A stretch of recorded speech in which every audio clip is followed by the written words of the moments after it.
Hello everyone, this is Katie Colleen here. Welcome back Colleen Clan, or if you're new, then come join the family. So I'll be talking about ableism in the cosplay community.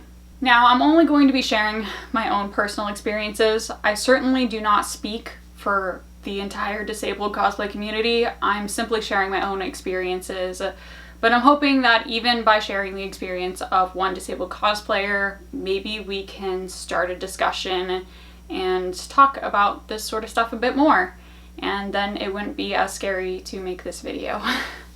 So let's start very ground level. What is cosplay and what is ableism?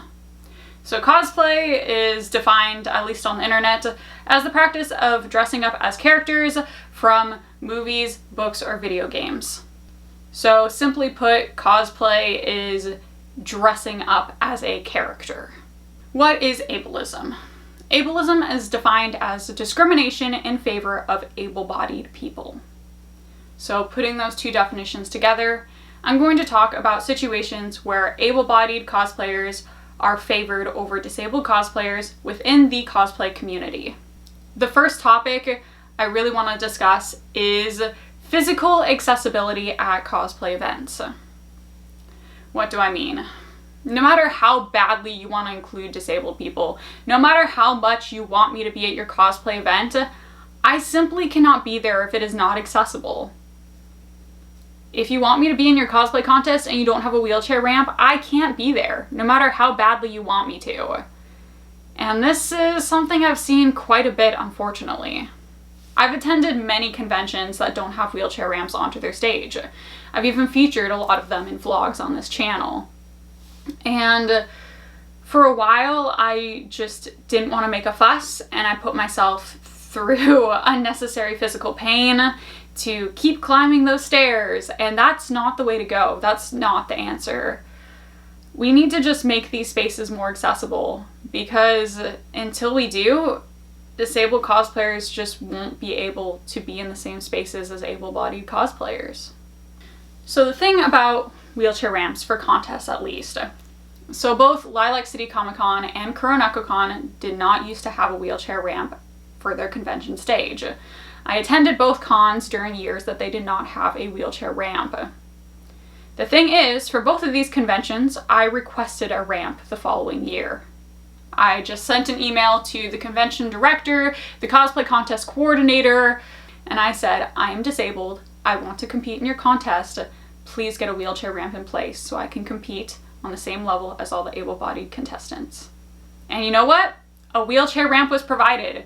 It was no hassle on my part, it was just there. They made it happen. So what those situations tell me is that there aren't people out there who are maliciously excluding disabled cosplayers. That's not the case. People simply just don't know. They don't see us at all. And I kind of feel like it's this really, really bad cycle where disabled cosplayers don't see accessibility, so they don't participate in that event. They just don't go to the event because they know it's not accessible. And then the people coordinating the event don't see disabled cosplayers, so they don't see a need to make their event accessible because they don't see a disabled cosplayer wanting to compete. And then as they continue to exclude accessibility from their event, more disabled cosplayers just don't bother competing. And it just goes round and round and round. So the problem isn't that these events hate disabled cosplayers. That's not the case. They just don't see us. They don't know we want to be a part of their event, and they don't know how to accommodate us.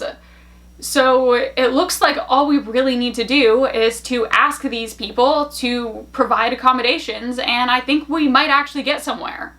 They want me to be part of their contest. They just don't understand that with how their contest is currently set up, I simply cannot be there.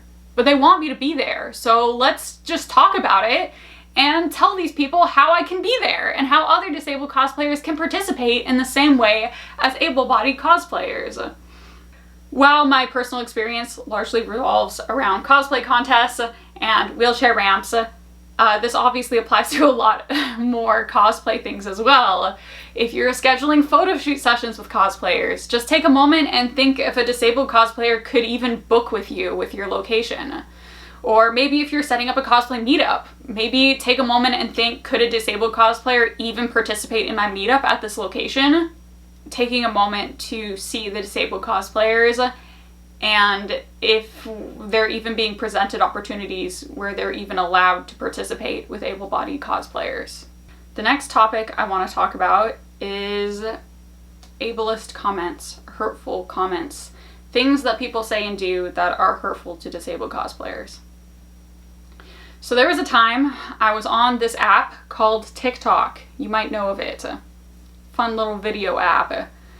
Now, I was creating videos on TikTok for like maybe 6 months or something. It wasn't very long, honestly. And I eventually left the platform.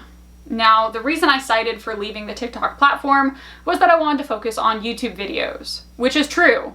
That's completely true. I wanted to spend more time focusing on my YouTube channel.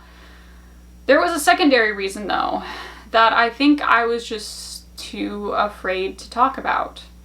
And that was the hurtful comments I got on TikTok. I don't know what it is about the TikTok platform, but I got so much more hurtful comments on TikTok than any other platform I've ever been on.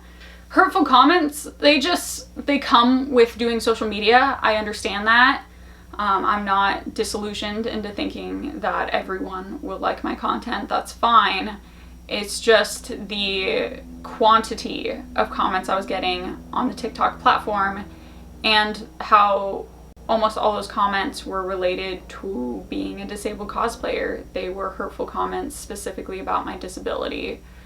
And that's what I want to talk about because as I've really processed, I think that played a much larger role in me leaving the TikTok platform than I would like to admit. Now, to fully understand these comments, I'm gonna have to talk about something called cosplay accuracy. This is a big problem in the cosplay community. So at some point, people have decided that more accurate is better. And I can see that from a workmanship standpoint, I suppose. You know, creating a costume that has more accurate materials, more accurate workmanship, and more accurate sewing techniques, I can see how people would view a more accurately built costume as better. The problem lies when people take it beyond just the craftsmanship of the costume and they start to base accuracy on the physical traits of the cosplayer, which cannot be changed.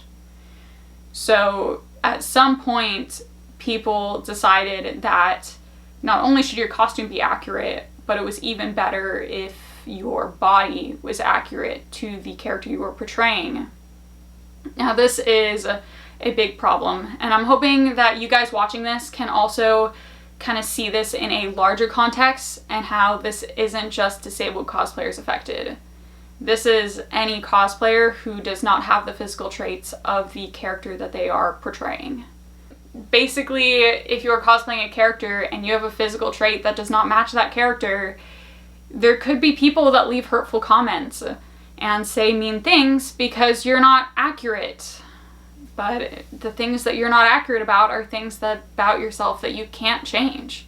And you should be allowed to cosplay just like anyone else. I saw this the worst with my Supergirl cosplay. It still sticks in my mind. This time I went to RadCon dressed as Supergirl with my crutches, and this person in person at the convention came up to me and asked me if I thought it was pitiful to portray Supergirl with crutches. Didn't I think it was wrong to cosplay as Supergirl with crutches? And I was so shocked I didn't even know how to respond. But that comment has still stuck with me, even if he did not intend it to be harmful. Well, and there's another route that people can take. Instead of just telling me I shouldn't cosplay Supergirl, maybe they try and create a version of Supergirl where cosplaying with mobility aids would be accurate. I've also had people come up to me and say, oh no, you're still accurate. You're just Supergirl after she got hit by kryptonite. Oh no, you're still accurate. You're just Supergirl after she lost a fight. You're just injured Supergirl from a different multiverse. And do I really have to explain why this is hurtful? Disabled cosplayers want to cosplay just like anyone else. I should not receive comments telling me I shouldn't have the opportunity to cosplay this character I like just because of my ability, which I cannot control. So kind of along that vein, you might think that maybe if I cosplayed canonically disabled characters, that problem solved, right? I mean, now I'm accurate, we're keeping cosplay accuracy on the pedestal, that should solve it, right? And I tried that. I cosplayed Oracle from DC Comics, she canonically uses a wheelchair, and I also cosplayed Rock Lee from Naruto, who's canonically disabled for some time.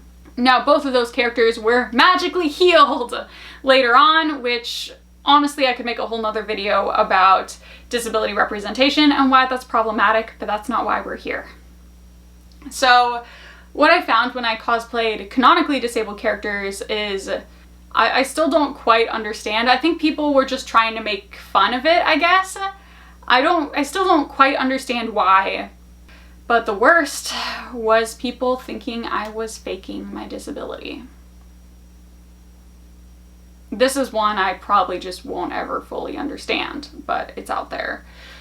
I noticed especially with costumes that are of characters who are canonically disabled, people might think that you are using your mobility aid as a prop for the cosplay and that you are not actually disabled. Now, I'm not exactly sure where this idea came from. I suppose there are cosplayers out there who probably do use mobility aids as props, which, you know, could be part of the problem. The vibe I've always gotten is that there are people out there who they get this feeling when they call someone out for faking a disability, whether they are right or not. Maybe this feeling of catching someone faking is like really cool. I'm not sure. Like, guys, if you have any input on this, I could really use it because I see no reason someone would fake a disability. And I don't really see any reason that someone would cosplay with fake mobility aids, especially because, as I mentioned, most disabled representation is magically cured and able-bodied later on anyways, so why wouldn't you just cosplay the able-bodied version?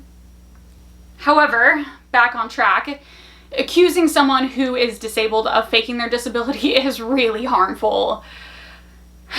The thing is, once you do that, the disabled person now has to prove their disability to get these people to leave them alone. And that means that when people accuse me of faking, I have to somehow prove that I'm disabled enough to need mobility aids.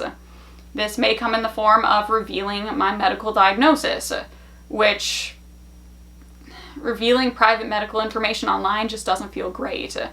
Now, I personally have a whole video on my disability story. It's public.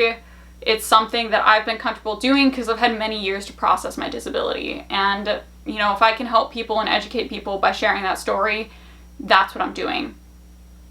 But I want you to imagine someone who maybe went through something really traumatic that caused their disability. Like, I'm gonna be completely honest with you, what I went through was, I'd say, traumatic in its own way. Like, I used to be an athlete. So having to basically prove that you're disabled enough for these people who are accusing you of faking for some unknown reason, it's just so hard. Like, they're just taking a piece of your identity and telling you that you're making it up. And it hurts. So because of this, I've honestly kind of shied away from cosplaying canonically disabled characters just because there's so many comments that are just such a mixed grab bag of like random accusations that I just don't really want to deal with it. So there's one other topic I want to talk about on, you know, hurtful comments, and it's kind of along the same lines. It's about asking the disabled cosplayer their disability or the private medical information. The comments I get most often are along the lines of, what is wrong with you? What happened to you? Why do you use a wheelchair? Why do you use crutches? And this is another comment that I don't think is coming from a place of malice. Honestly, I don't really think any of these are coming from a place of malice. I think they all come from a place of ignorance, which is why if we talked about this, wouldn't that help solve the problem? I believe these honestly just come from a place of curiosity. It's very human thing to be curious and maybe even come from a place of concern. Like, I don't think people are saying this to make me reveal traumatic experiences and feel bad. But the problem was just the quantity, the sheer quantity of these comments that I got. When I was on the TikTok platform, I got one of these comments every 24 hours. So every single day, I received a comment asking what my disability was, what was wrong with me, what happened to me, in varying degrees of politeness. Now, I at the time felt like I needed to answer all these comments. Honestly, I really felt that maybe if I educated people and shared my story that it would get better, but there's just too many people on TikTok. There's no way I could possibly share my story with enough people to stop the flow of these comments. And it was really a losing battle. And having to do that every single day was just destroying me. It was not good for my mental health. Now on YouTube, I could just copy and paste the link to my disability story video, and I don't really have to do any like emotional work to explain it. But on TikTok, I really kind of had to type out something. I couldn't really link in my YouTube video. And it makes me feel ucky. It makes me ucky inside that people feel like they need to know my disability so they can judge if I am worthy of my mobility aids, or judge if I am worthy of cosplaying a character, or judge if I am actually disabled or not. It's all just kind of messes with your head, honestly. Those comments, I really think that last one of people asking for my disability every day, I think that really pushed me to leave the app. YouTube has been much kinder to me, so I haven't really felt any desire to go back to TikTok. So I'm sorry for the people who are honestly supportive on TikTok, because there was a lot of you, but it was just too much for me, honestly. And we need to talk about it. Because if people knew about it, I think that they would maybe do things differently. No one is purposely trying to exclude disabled cosplayers or purposely trying to make me feel bad. They just don't know. They just don't know. And if you don't know, how can you fix it? There's no way you can fix it without knowing. So for our allies, for people in the cosplay community who want to help disabled cosplayers, please just see us. Just notice that we are there and want to participate. Request access, request accommodations. If you don't see a wheelchair ramp or you see a place that's inaccessible, talk about it. Just bring it up, like, hey, disabled cosplayers can't compete in your contest right now. Have you thought about that? Do you want to talk about it? And include us in your collaborations, include us in your photography, include us in your groups, and request disabled cosplayers as guests if you can. There are plenty of disabled cosplayers that are far more talented than I am, and they could definitely be a guest at a con, but they just are overlooked. People just aren't seeing that we are there. And for the disabled cosplayers, yes, all of those things, but also please give this community a chance. One thing I really worried about in making this video was that it would scare off disabled cosplayers from the cosplay community, and that is not my intention at all. The cosplay community has been so wonderful to me in so many ways. They've been so supportive, and I would hate to see someone turn down the opportunity to be in this community just because things aren't perfect yet, just because there are things we need to work on. There are really supportive people out there. There are really amazing people out there. And there's an entire community of disabled cosplayers out there. People with disabilities, people who understand, people who have chronic illness. There's a whole cosplay family out there for you, and they're just waiting to love you. So, like, please don't give up on this community. And hopefully, through talking about these things, making videos like this in the future will be a little bit less scary, because this was really scary. If you have any questions, please leave them in the comments. I'll do my best to answer any of your questions. If you can relate to anything I've said in this video, please leave a comment. Like I said, I cannot speak for the whole disabled cosplay community. I need help from other disabled cosplayers to share their experiences. We need to talk about what's going on if we ever want it to get better. So if you have anything you want to add to this, please leave it in the comments, and I'll do my best to get to everyone. Thank you guys so much for watching, and I'll see you all in the next video. Bye.